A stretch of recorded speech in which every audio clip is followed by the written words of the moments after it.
Okay, my opinion is that Tug, which is that umbrella guy, has known Rakita for a while. They've worked together, at least within the same sphere of YouTube. He views him as a friend, and he knew that there was some shit going on, and didn't say anything about it publicly, and now he's coping. So he's going to be presenting the information, but it's likely he's going to be presenting it far softer than he has covered other legal things. Like, he went hard on Amber Heard. Hard on Amber Heard. And that's not to say that she didn't deserve it or whatever your opinions are about that. What that is to say is that I suspect that we're not going to see consistency. Rules for the and not for the. He's special pleading and apologizing for Nick. Yes. And he's enabling Nick. He's enabling Nick Rakita to make a YouTube comeback or whatever, which Nick is already planning on doing. So it says, Vic Mignogna tells his side of the story about Nick Rekieta. You don't want to miss what is revealed, especially not you, Rekieta Law. So it tagged him in. And hopefully, like I said, I hope that's a positive thing. And the reason I say that, I'm not trying to make excuses for anyone or anything like that. These discussions are not about that. I think I've been very vocal in the fact that I personally think that Nick Rekieta needs help. I personally think he needs to get his ass offline. And you've been very public about that after he got arrested and after it went public. People seem to have got it in their heads one way or another, like whether that was something that Umbrella Guy had indicated or not, whether or not that was something that he intentionally indicated or not, or whether or not is true. People believe that Umbrella Guy knew that something was going on in the background with Nick Rekieta. In fact, a lot of people online were able to figure out some shit was going on with Nick Rekieta from his videos. So as somebody who was a purported friend who was close to him, you would have known that there was something going on with him and maybe have more details. You were not publicly saying that he needs help when he was sitting hanging around with you bashing on people. You've only said this after he got arrested and after he got busted. So you were perfect. You had no real issue with it publicly until public knew about it. So, you know, that's the criticism. Again, whether or not those things are literally true or how actually true they are is not relevant to the perception and how you address it. This isn't addressing it. Not be posting because he has been posting. Yeah, I mean, I have a lot of opinions. It's not my life though. I'm talking about specific items, and it's a weird place to be because typically you don't know people that are in these positions here, you know, and that's actually one of the reasons I wanted to talk about what we're discussing here today too. I wanted to make sure where he's been posting, locals, and he posted on Twitter today. He actually posted on Twitter too. So give me a second. Yeah, there we go. I agree with that Umbrella Guy. Nick shouldn't be posting. He should keep his head down. Maybe hire a PR manager. He posted on Twitter today one thing, but it was actually about Vic Mignogna. It was a comment to it, and I was just like, man, don't. You know, I realize the temptation to respond, it'd be rough. I mean, this is... Tell us what he said first, and then go into your explanation. What did he say? What did Nick Rekieta say in response to Vic Mignogna? Just so we have the context of what the hell Tug is talking about. So somebody had said Nick would trash Vic a lot if he'd trash his sexuality, said it wasn't his fault, it was Vic's fault. Bro. Yeah, right. Now this guy is a calculus equation as credibility approaches negative infinity. Basically, they're saying that Nick Rekieta, if Vic was in this situation, Nick Rekieta would have tossed him under the bus and just been like a dick. And like questioned his sexuality and been an asshole to him, you know, the way Nick Rekieta is. And Rekieta's like, no, I wouldn't be like that. And that is what Tug is talking about. Okay, now that we know what you were talking about, go on. this is Mr. Mediker. Okay, actually, let me zoom in on what he's responded to here. So he actually posted a few of the comments that were covered. There's quite a few of them actually, but he posted this specific one. It was interesting. There's certain things that I think that. Why does this look like it's shitty StreamYards again? Why does everybody use fucking StreamYards, man? God damn. Understandably might be trigger points for Rekieta. He's mentioned them in his locals, for example, when he local posted. He mentioned family. Come after me, don't come after family. That's understandable. Also, the Vic Mignogna thing. Apparently, that was something that he was like, that's messed up. I mean, anything with that Aaron guy. Again, I'm not getting into the Aaron thing, pro or con. I have certain speculations. I personally wonder, again, this is wonder. This is not saying it happened, but I wonder, even with the discussions about the warrant, I wonder if he called in and talked. It's interesting they went after safes and stuff, but again, that's all speculation. I don't know that, so it doesn't help me. Do not speculate that somebody, that a particular person on the internet was calling and reporting falsely on somebody. You should know better. You should know better. I know that you said it was speculation, but you're saying this to your fan base. You don't have a small fan base. You have 395,000 subscribers. Not in an active case. Did he not say on Twitter that he was like, I don't really want to, I don't want to make this more problematic, and I want to wait, and I want to blah, blah, blah, blah, blah, blah, blah, blah. And then he's out here speculating, and he's out here being like, well, we don't have that information. We have that information. We know who called it in. It was church members. It was church members that were concerned for his safety, according to the police. Are you saying this person is one of the church members? Or are you saying that the police are lying in their report? Like, what are you getting at? And, like, I know you prefaced it by saying, like, oh, well, I'm just speculating, and I can't even do that. And he's like, but that doesn't even help me. This is cope. He's trying to find excuses. He is purposefully looking for excuses for Rekieta. And, like, I get that, but maybe check yourself before you wreck yourself, because when you do shit like that, you end up saying things that are gonna get people hurt. Oh, right, he's painting some random Twitter user who has been critical of Nick Rekieta as potentially being somebody who was calling in reports to the police, as opposed to what the actual reports say, which is members from Nick's church had gone to the police to report concerns for children and substance abuse. And then the police found the children in questionable environment, drugs all over the place, drug paraphernalia all over the place, and an improperly kept gun and ammo in the master bedroom. If I let my mind go down that tunnel, there's so many what ifs. I have reached out, by the way, and been like, I mean, I've been pretty, I think, blunt about stuff. Like I think he has a need, and it is overstepping bounds. Like, we don't have that relationship where we like idly talk and DM and stuff like that. But I mean, not DM, but phone text, DM every now and then. Although I have to say, like, a lot of people that knew Rekieta, I haven't talked to him in a while. Nothing against him, but the stuff that he covers and the sex talk, all that, it's not me, man. I don't want to. What does the timing of the time that you kind of stopped being around Rekieta, whatever, happen to line up with his perceived change in attitude and behavior surrounding drugs?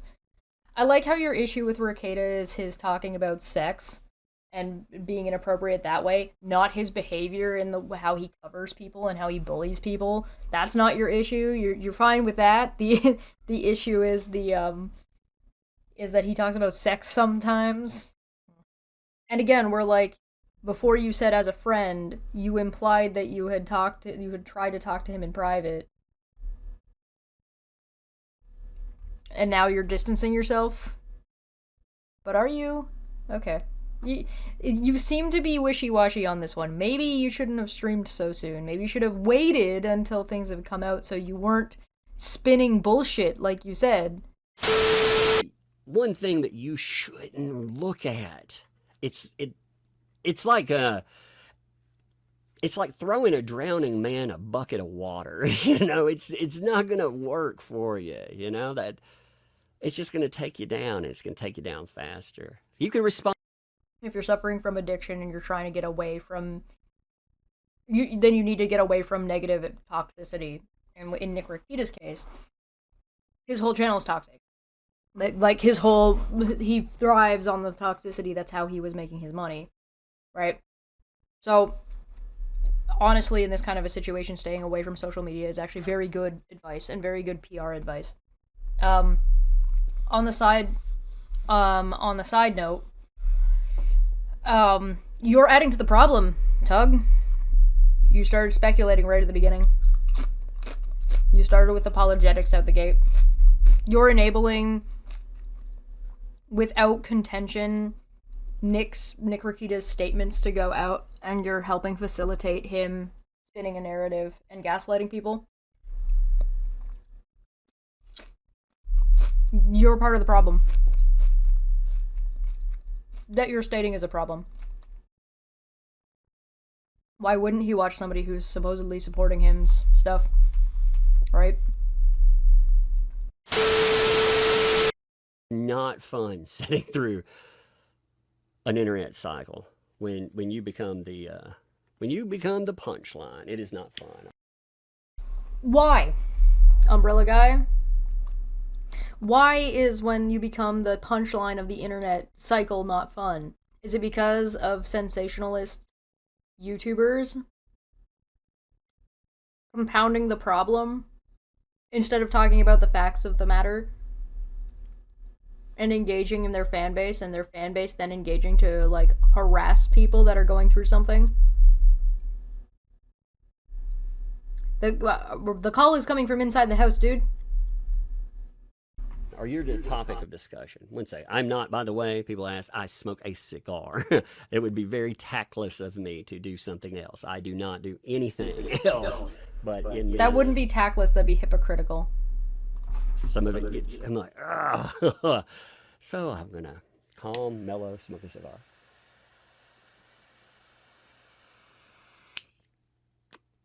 I just, otherwise, I want to yell at somebody. Like I said with this, I was like, man, don't read the online stuff, man. You focus on your real life. It's always a weird flex to me when somebody's like, if I don't drink or I don't smoke this thing, I'm going to freak out. I'm going to lose my mind. I'm going to yell at somebody. It's like, so you don't have self-control and you need substance to maintain that control. And you chose to go live in that state. I would have, again, whoopee fucking do in like, right, like, I don't care if people use substances. The abuse part can get problematic for a lot of different things, but like a conversation about legality is a different conversation. For the sake of what we're talking about, though, I don't particularly care if you like to smoke marijuana to mellow out or chill out because you're high strung about a topic or something and you want to chill out when you're trying to manage or deal with the stress, right? I'm not gonna tell people they can't have their stress relievers, whatever those may be, cigar, coffee, tea, whatever it might be. Marijuana maybe, if it's legal where you're at. But if you're in that kind of a state, that Umbrella Guy is describing what Nick Rakita is doing and saying Nick Rakita shouldn't be doing it, and then is doing it himself. If that Umbrella Guy is that stressed out about somebody that he says he hasn't even really spoken to very much in the last little while and doesn't agree with some of his content, if he's that stressed out to talk about it, that he needs to that he's going to yell at somebody and he needs to smoke a cigar to not yell at somebody, maybe you shouldn't be pressing the go live button yet. Maybe you should wait until you've calmed down, have your cigar, calm down, figure out what you want to say, what you want to do, wait until like the stress has passed, you have the information, and then go live. Which is literally the exact advice he just gave to Rakita. Now, what happened? Options. Find your options there. You know what this tells me, too? I'm going to go out on a limb here and say this. I don't believe that Nick has a lawyer yet. That's my guess. I do not believe. He doesn't. He doesn't have a lawyer. You could have known this information. This information was already available as of yesterday. He doesn't have a lawyer. He's representing himself. Because any lawyer would tell you to stay the fuck offline. That'd be the very first thing they would tell you. Stay offline. Don't talk about this stuff at all. Like, say nothing. Talk to no one. Vent it, don't let it eat you.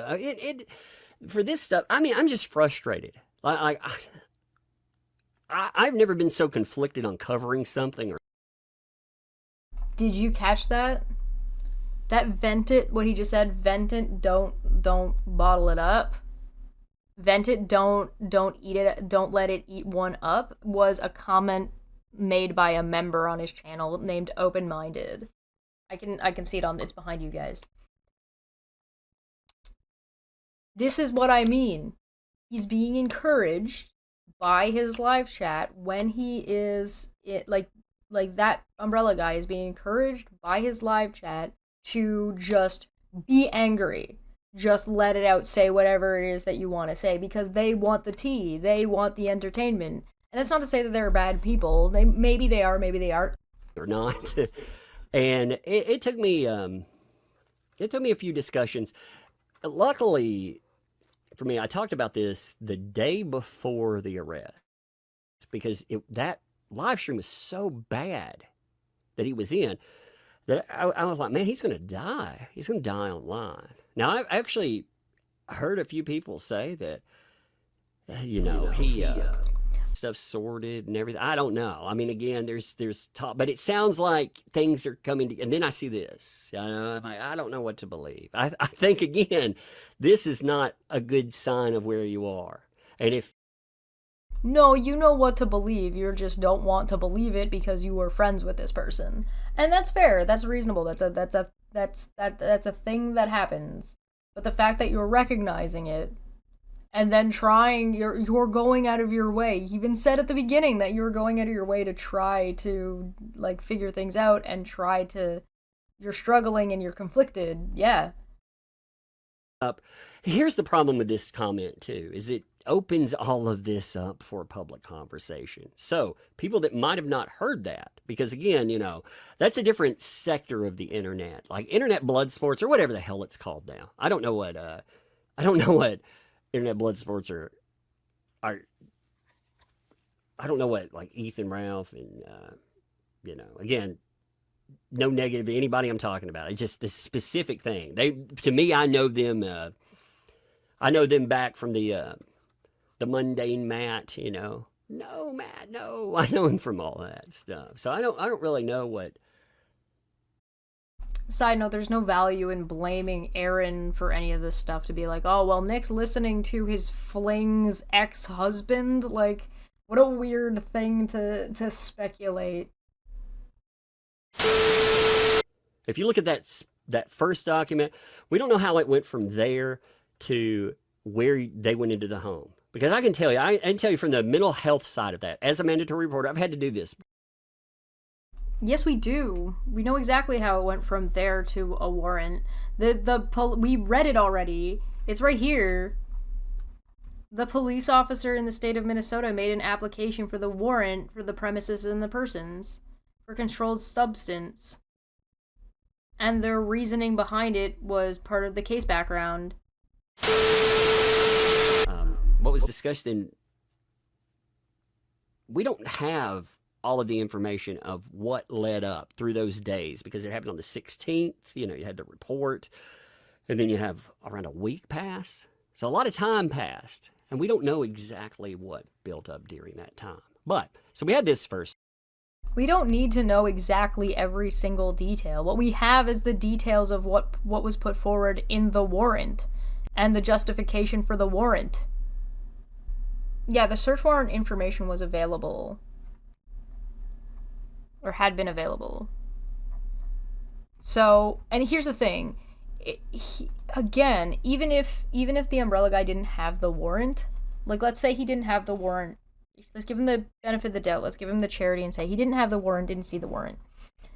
He said at the beginning, and he said on Twitter, that he would rather wait for the information to go out and get information out properly than getting wild accusations and speculation going around. And then he's doing this stream talking about the warrant that he doesn't have access to. And if he doesn't have, and yet, and he would have access to it. So he's not doing the thing that he's saying he wants to do.